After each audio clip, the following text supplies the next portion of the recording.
Assalamualaikum warahmatullahi wabarakatuh. Alhamdulillah wa syukurillah.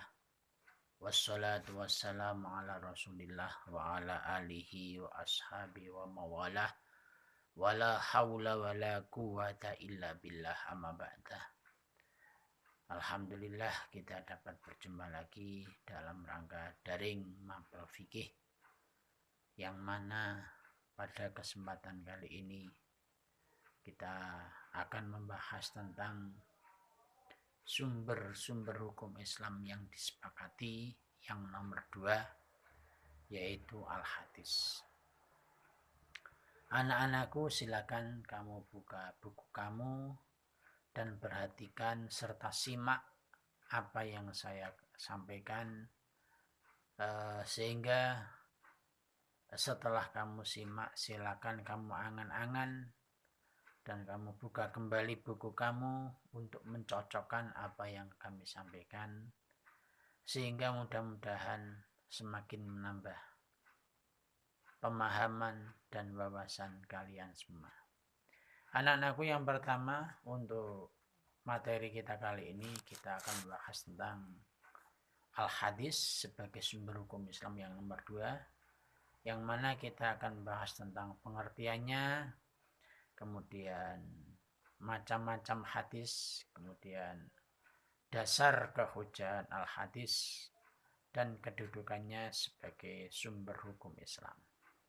Yang pertama kita akan membahas pengertian daripada hadis, bahwa yang namanya hadis menurut istilah adalah ma'udifa ilan Nabi Muhammadin sallallahu alaihi wasallam qaulan au fi'lan au takriron au nahwahuma au nahwaha.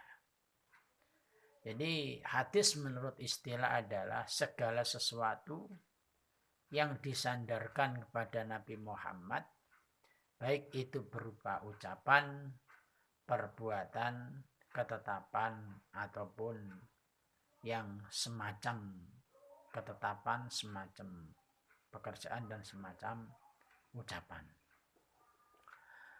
Dari sini kita dapat memahami bahwa apapun yang keluar dari Nabi itu nanti disebut sebagai hadis, baik itu berupa ucapan beliau, berupa ketetapan beliau, maupun berupa perbuatan beliau. Sementara itu hadis menurut arti bahasa diartikan sebagai sesuatu yang baru.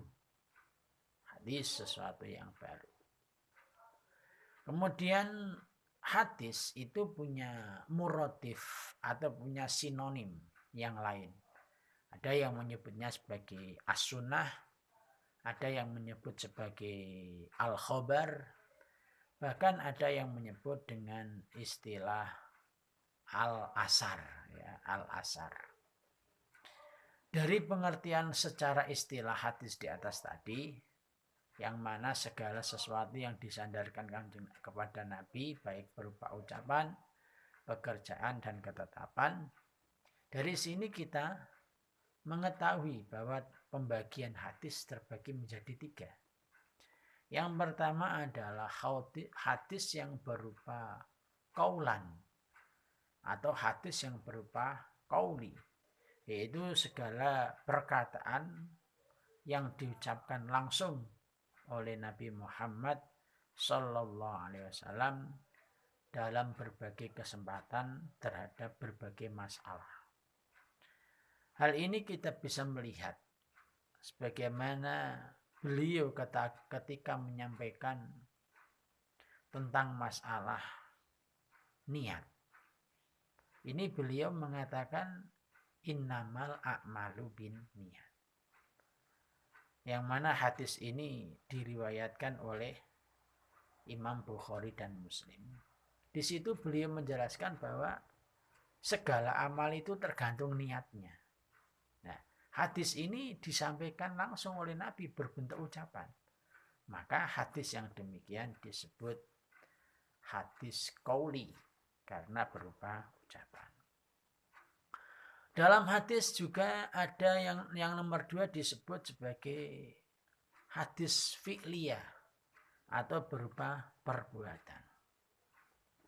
Yaitu hadis-hadis yang berkaitan dengan perbuatan yang dilakukan oleh Nabi Muhammad SAW, yang dilihat atau diketahui oleh para sahabat. Sebagaimana hadis yang dipraktekkan oleh Nabi ketika beliau menjelaskan tentang masalah sholat. Ketika para sahabat bertanya tentang masalah sholat, Kanjeng Nabi langsung mempraktekkan. Ini artinya apa? Artinya Kanjeng Nabi melakukan perbuatan dan sahabat melihat itu. Dalam sabda beliau mengatakan ketika ditanya tentang sholat, beliau ngendika sallu kama ra'aitumuni. Setelah berkata demikian, Nabi langsung mempraktekkan bagaimana tata cara orang bersolat. Nah, solatlah kalian semuanya sebagaimana kamu semua melihat aku solat. Nah, saat itu Kanjeng Nabi langsung mempraktekkan berupa praktek atau pekerjaan. Maka hal ini disebut sebagai hadis fi'li atau fi'liyah. Kemudian ada juga hadis yang berupa takririyah atau ketetapan atau pengakuan.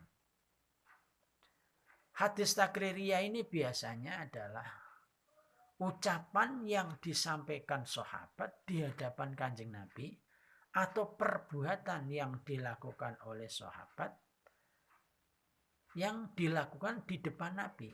Dan beliau ketika mendengar ucapan sahabat itu, beliau mengamini atau setuju.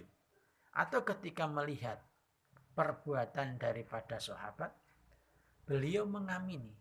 Nah, ini yang demikian ini disebut sebagai hadis atau sunnah yang berupa takririyah atau pengakuan, yaitu pengakuan terhadap apa yang dilakukan oleh sahabat. Ini pernah dilakukan oleh Kanjeng Nabi, di mana diantaranya adalah pada waktu itu para sahabat ada yang memakan hewan dop misalnya, atau nek cara Jawa mirip dengan terenggiling. Itu beliau para sahabat ketika mengkonsumsi ini, Kanjeng Nabi diam. Itu pertanda beliau merasa atau mengizini atau mentakrir, mengakui hal tersebut adalah hal yang diperbolehkan. Sebab apa-apa itu kalau Kanjeng Nabi enggak setuju, jelas beliau akan mengatakan tidak atau pokoknya ingkar. Pada saat itu Kanjeng Nabi tidak ingkar, maka akhirnya dianggap hal tersebut adalah merupakan sesuatu yang diperbolehkan. Anak-anakku yang kami hormati, selanjutnya kita akan membahas kehujahan al-hadis dan kedudukannya sebagai sumber hukum Islam. Ketika hadis dianggap sebagai salah satu sumber hukum Islam, tentu ini ada dalil yang menjelaskannya. Oleh karena itu, di antara dalil-dalil yang menunjukkan bahwa hadis itu merupakan sumber hukum Islam, itu jelas dalil yang ada di dalam Al-Quran. Maka yang pertama kita akan bahas kehujahan al-hadis sebagai sumber hukum Islam, itu dalilnya dari mana. Yang pertama kita ambil dari Al-Quran. Al-Quran yang menjelaskan bahwa hadis itu sebagai sumber hukum Islam. Yang pertama, Al-Quran dalam surah Al-Maidah ayat 92. Wa atiullaha wa atiur rasula wahdaru. Dan bertaatlah kepada Allah dan bertaatlah kepada Rasul. Ya. Ini menunjukkan apa? Ada perintah supaya kita bertaat kepada Allah dengan mengikuti Al-Quran dan juga bertaatlah kepada Rasul dengan cara mengikuti apa yang ada dalam hadis. Karena dalam hadis itulah terkumpul dari apa yang dikatakan, yang dilakukan, dan yang ditetapkan oleh Rasulullah Shallallahu Alaihi Wasallam. Nah ini ada perintah untuk taat kepada Rasul, berarti kita disuruh mengikuti hadis. Kemudian ayat yang lain yang mana difirmankan oleh Allah dalam surah Al-Hasyr ayat 7 ya, di mana Allah ngendika wa ma atakumur rasulu fakhuduhu wa ma nahakum anhu fantahu. Apa-apa yang disampaikan, yang dibawa kepadamu oleh Rasul alias Nabi Muhammad, maka ambillah. Dan apa yang dilarang, maka jauhilah. Nah, ini berarti apa? Apa yang dibawa oleh Nabi, yang disampaikan oleh Nabi, yang ditetapkan, yang dilakukan, ya silakan itu kamu ambil. Tapi apa yang dilarang, ya jangan, jauhi. Ya silakan kamu jauhi ya, jangan kamu lakukan alias kamu jauh. Ini menunjukkan bahwasanya apa? Bahwasanya apa-apa yang dibawa Nabi itu kita disuruh mengikuti, dan apa yang dilarang oleh Nabi kita disuruh menjauhi. Ini ada ayat yang lain yang hampir mirip dengan ayat yang ada pada surah Al-Maidah tadi, yaitu pada surah An-Nur ayat 54. Ya, qul atiullaha wa atiur rasul. Katakan wahai Muhammad, bertaatlah kalian semuanya kepada Allah dan bertaatlah kalian semua kepada Rasulullah Shallallahu Alaihi Wasallam. Ini adalah ayat-ayat yang menjelaskan tentang kehujahan daripada al-hadis, atau ayat yang menjelaskan tentang bahwa hadis merupakan sumber hukum Islam.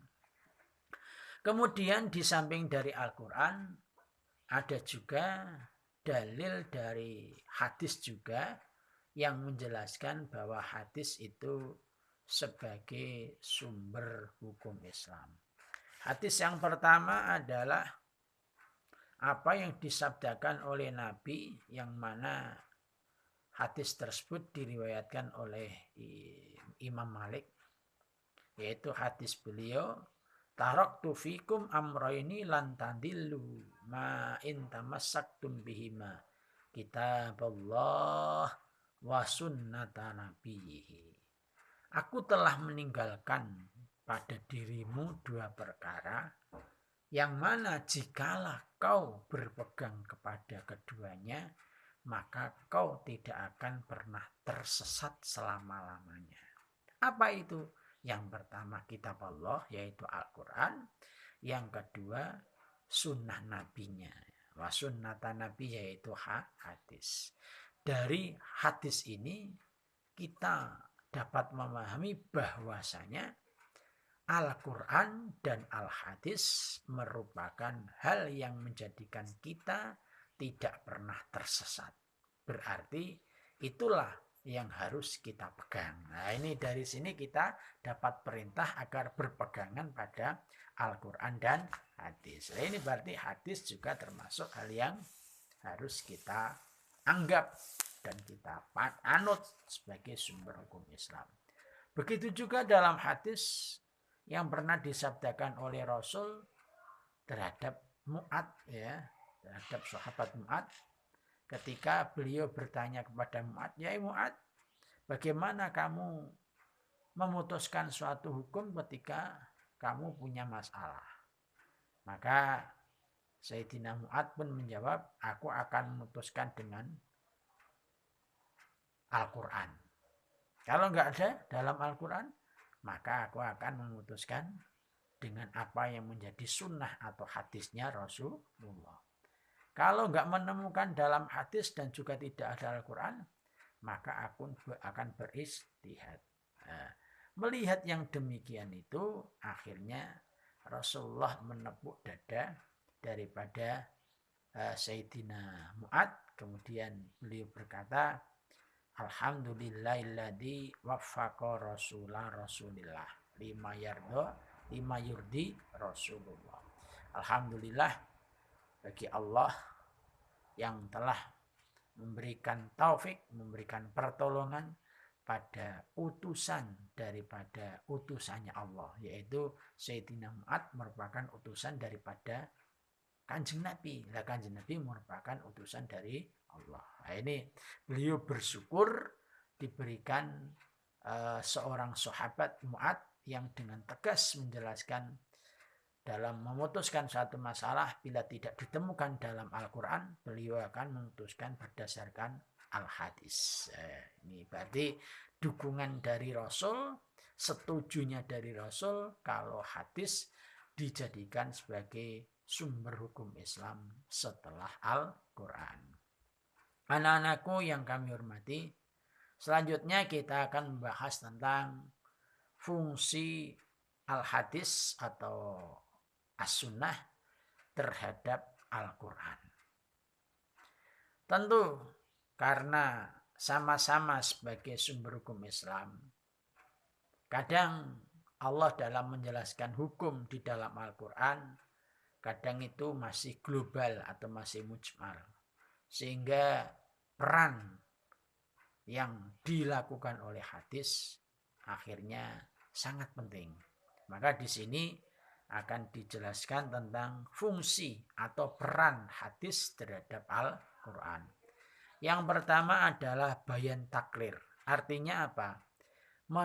Hadis berfungsi sebagai penjelas terhadap apa yang ada dalam Al-Quran, tetapi sekaligus menetapkan dan menguatkan. Dalam arti lain, hadis menggarisbawahi suatu hukum yang ada di dalam Al-Quran.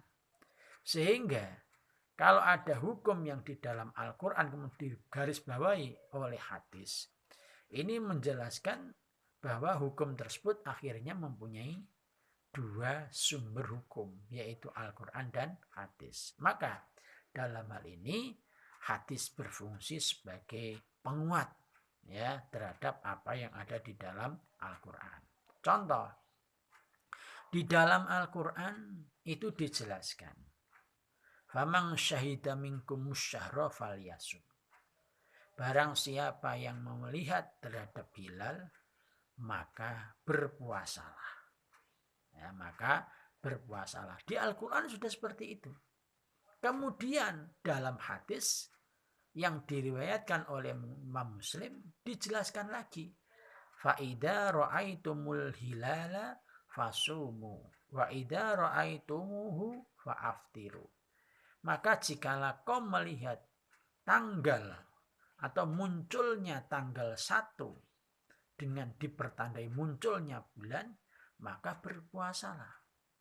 Dan jikalau kau nanti ketika suatu saat di akhir bulan setelah Ramadan muncul bulan, kelihatan tanggal awal lagi dengan nampak tanggal 1 Syawal, maka kamu mukalah atau berhari rayalah. Nah, dari sini apa? Hadis ini menetapkan apa yang sudah di Al-Quran, yang mana ketika melihat hilal itu disuruh puasa, yaitu hilal itu munculnya tanggal 1 dari bulan Ramadan. Nah, ini hadis ini menggarisbawahi lagi, menguatkan, menetapkan apa yang ada di dalam Al-Quran. Maka menggarisbawahi, menguatkan namanya takrir. Makanya disebut sebagai bayan, penjelas, tapi bertujuan menguatkan dan menetapkan apa yang sudah di dalam Al-Quran. Maka disebut sebagai bayan takrir. Yang kedua adalah fungsi hadis terhadap Al-Quran adalah bayan tafsir. menjelaskan tapi berfungsi memberi keterangan atau menafsiri, ya, atau menafsirkan dan merinci redaksi yang ada di dalam Al-Quran yang masih bersifat global.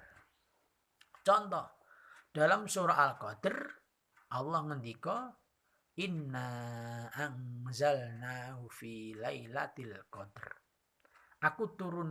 Sesungguhnya aku turunkan Al-Quran fi lailatul qadri di dalam bulan di malam bulan Lailatul Qadar. Di situ disebutkan Lailatul Qadar. Cuma Al-Quran itu tidak menjelaskan Lailatul Qadar itu terjadi kapan. Hanya di bulan Ramadan gitu aja. Nggak dijelaskan tanggal berapa.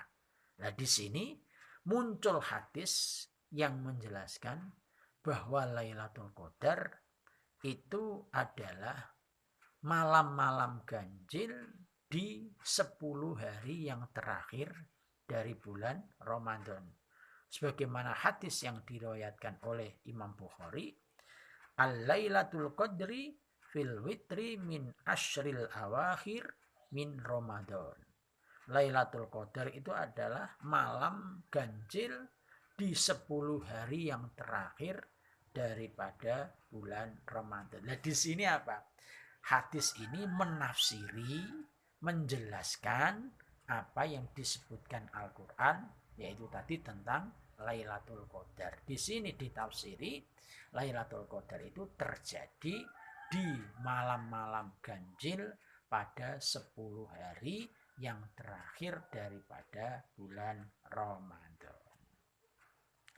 Kemudian anak-anakku yang selanjutnya, fungsi daripada hadis terhadap Al-Quran adalah bayan tasrek. Bayan itu menjelaskan, tasrek penetapan suatu hukum, ya, menetapkan hukum. Jadi apa? Menetapkan hukum yang tidak dijelaskan oleh Al-Quran. Nah ini makanya ketika Al-Quran tidak menetapkan hukumnya, akhirnya datang hadis untuk menetapkan hukumnya. Makanya tasrek itu membuat syariat. Dalam arti lain menetapkan hukum. Di sini contoh, misalnya Al-Quran cuma ngendiko aqimus sholah wa atuz zakah. Bayarlah zakat. Di antaranya zakat itu adalah zakat fitrah. Nah, dalam Al-Quran tidak dijelaskan zakat fitrah itu berapa, ya. Pokoknya di situ zakat.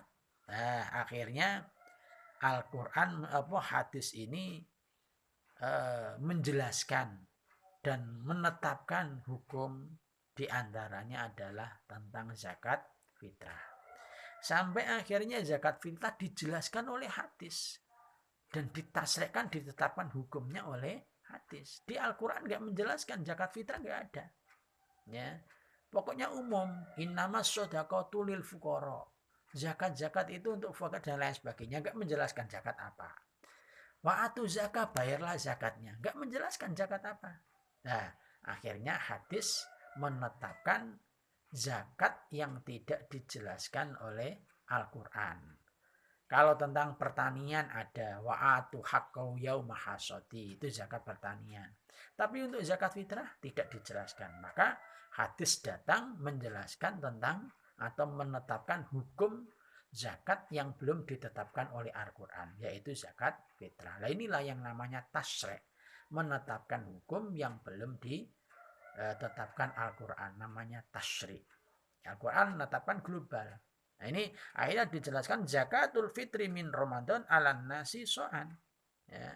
Min tamrin au so'an min syairin ala kulli hurin au abdin dakarin au unsa minal muslimin, rawal Bukhari wa Muslim. Jadi zakat fitrah di bulan Ramadan itu diwajibkan atas semua manusia, baik manusia yang merdeka atau budak, laki-laki maupun perempuan dari golongan kaum muslimin, diwajibkan satu sok.